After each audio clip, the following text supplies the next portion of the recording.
আজকে এটা বানিয়ে আমি ভাবছি যে এত সুন্দর করে পারফেক্ট করে যদি বাসায় বানিয়ে নিতে পারি তাহলে আর টাকা দিয়ে বাহিরে গিয়ে কিনে খেতে হবে না, তাই না? তো হ্যালো, আসসালামু আলাইকুম। আশা করি সবাই খুব বেশি ভালো আছেন, সুস্থ আছেন। তো আজকে হচ্ছে আমি পিৎজা বানাবো। বাসায় ট্রাই করব, দেখি কতটা পারফেক্ট হয়।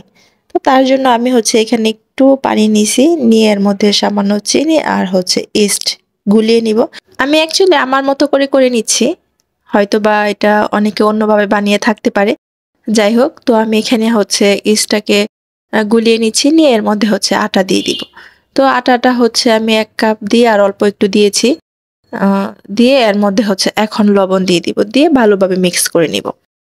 আ মিক্স করে মেখে তারপর হচ্ছে ডোটাকে আমি রেখে দিব। বেশ অনেকক্ষণ যাবত রাখতে হবে ইস্টটা অ্যাক্টিভ হওয়ার জন্য। প্রায় ঘন্টা খানেকের মতো এটাকে আমি রাখবো। তো ডোটা আমার খুব সুন্দরভাবে মাখানো হয়ে গেছে। একটা সফট ডো তৈরি করে নিয়েছি। নিয়ে এখন এটাকে রেখে দিব। আর এইদিকে হচ্ছে আমি যে মাংস দিব পিৎজার মধ্যে, ওই মাংসটা বানাবো। তো তার মধ্যে হচ্ছে আমি ১ম এ একটু গোলমরিচের গুঁড়া দিয়ে দিলাম। দিয়ে হচ্ছে আমাদের মরিচের গুঁড়া দিছি আর হচ্ছে জিরার গুঁড়া। দিয়ে এখানে আদা রসুন পেস্ট দিয়ে দিলাম আর হচ্ছে সস দিচ্ছি। তো ওই যে বললাম না আমি আমার মতো করে করছি। তো এখানে হচ্ছে আমি টমেটো সস দিলাম, সয়া সস দিছি আর হচ্ছে চিলি সস, মানে আমার কাছে যে সসগুলা ছিল সবগুলাই অল্প করে দিয়ে দিছি। দিয়ে এখন হচ্ছে এটাকে সুন্দর করে মাখিয়ে এটাকেও কিছুক্ষণ জন্য রেখে দিব। তো আমি মাখিয়ে নিচ্ছি। এর মধ্যে তো লেবুর রস দেওয়া হয়নি। তো সামান্য হচ্ছে একটু লেবুর রস দিয়ে দিব এখানে অল্প পরিমাণে। মাংস আমি এখানে অল্পই নিয়েছি কারণ একটা পিৎজা বানাবো। ফার্স্ট টাইম ট্রাই করতেছি গ্যাসের চুলায়, দেখি কতটা পারফেক্ট হয়। তো এটা মাখানো শেষ। আর এইদিকে হচ্ছে এখন পিৎজা যে সসটা হয় এটা আমি এখন বাসাতেই বানিয়ে নিব। তো তার জন্য হচ্ছে আমি এখানে বেশ কিছুটা টমেটো সস নিয়েছি। তার মধ্যে হচ্ছে রসুন কুচি দিয়ে দিলাম, পরিমাণ মতো চিনি, এর মধ্যে হচ্ছে চিলি ফ্লেক্স আর হচ্ছে এখন অরিগ্যানো। দিয়ে ব্যাস মিশিয়ে নিব, মিক্স করে নিব, তাহলেই পিৎজা সসও রেডি। এই সসও এখন আমার বাহির থেকে কিনে আনতে হবে না। এটাও আমি বাসাতেই বানিয়ে নিলাম। তো মাংসগুলা যে মাখিয়ে রেখে দিয়েছিলাম এগুলাকে এখন একটু হালকা ভেজে নিব। তো আমি মাংসটাকে ভেজে নিচ্ছি।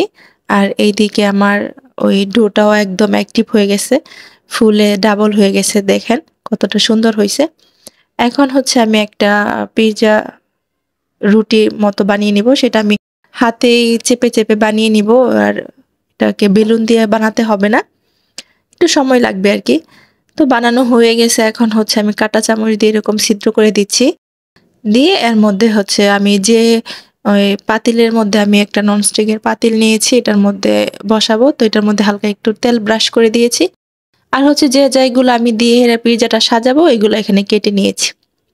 তো আমি এখানে হচ্ছে কয়েকটা ক্যাপসিকাম নিয়েছি, টমেটো নিয়েছি, পেঁয়াজ কুচি নিয়েছি আর হচ্ছে সসেস কেটে নিয়েছি।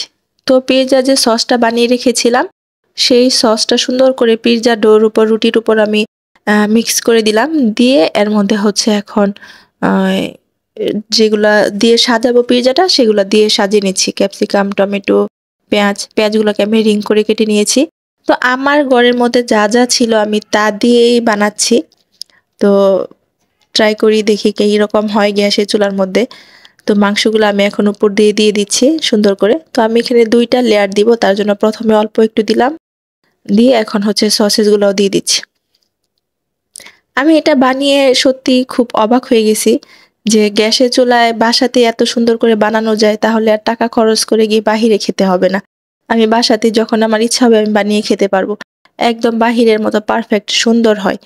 তো এর উপর হচ্ছে আমি গ্রেট করে রাখছিলাম চিজগুলা দিয়ে দিলাম। দিয়ে এখন হচ্ছে আবার উপর দিয়ে আরেকটু মাংস আর সসেসটা দিয়ে দিচ্ছি। দিয়ে আবার হচ্ছে এর মধ্যে হচ্ছে আবারও চিজ দিয়ে দিলাম।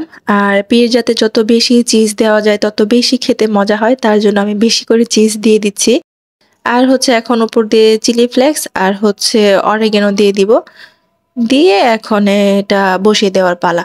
তো আমি নিচে একটা তাওয়া দিছি, উপরে তারপর পাতিলটা বসাইছি। বসিয়ে সুন্দর করে ঢাকনা দিয়ে দিলাম। এখন ঢাকনার যে ছিদ্রটা আছে এটাকে আমি অফ করে দিব। একটা লবঙ্গ দিয়ে ছিদ্রটা অফ করে দিছি। এখন একদম লো হিটে এটাকে বসিয়ে রাখবো, হতে থাকুক।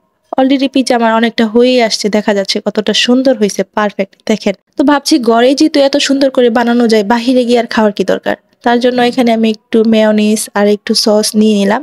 নিয়ে এখন আমাদের খাওয়ার পালা। সত্যি খেতে অনেক বেশি মজা হয়েছিল। তো ভিডিওটা এখানে শেষ করব। সবাই ভালো থাকবেন। আল্লাহ হাফেজ।